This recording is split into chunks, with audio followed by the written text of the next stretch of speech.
Okay, okay. So I have arranged a new data set for the to demonstrate the lookup value with text. I'll be using this data. Let me briefly show you how I arrange these data sets. Okay, I have name, um, list of different name in a particular column and their age and their school. And this is a little small box, a small subset of this master list which I want to extract from this place. So I'll be using this name as a lookup value. So if you notice the way I arrange this header, I intentionally scatter it. I bring in the school first, the school before the age. Why we have the age first here before the school? So just to demonstrate to you that the arrangement do not really matters, provided you are using the match function, what we refer as the nested function. So because I'll be using a match function inside the lookup function. That is why I am able to scatter it like this. That's why the arrangement did not matter. So match would automatically look for the same match of that header and provide me what I want. So let me quickly do the lookup value. So in short, I want to extract the school and the age from this master list. Okay, so I'll move it to this cell, then equality sign, VLOOKUP.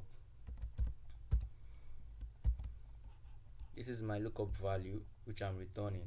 So because I know I'll be dragging down, because I know my lookup value are in a particular column, so I have to lock that column by clicking on the F4 tries, so until the dollar sign appear in front of the uh, the alphabet which is representing the column. So I think it's now in front of that alphabet now, so I can go ahead. So I have actually locked that particular column now, so I can drag an autofill for the rest of them. So then I'll be using my comma because I'm done with that. Then the table array is simply this master list. Then I'll be using Control A, clicking on the, no,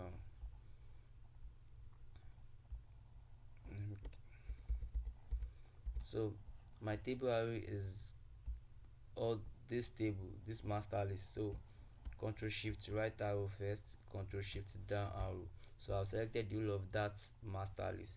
Then I have to lock that same master list down so that when I drag, it will not, the lookup function will still always look up to that master list for all of this lookup value. So I have to lock it down. So I'll be hitting on the F4 one times.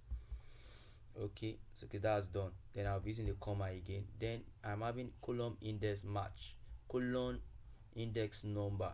So instead of me providing it a static number, I would rather use a match function. Then my match function, it says lookup value.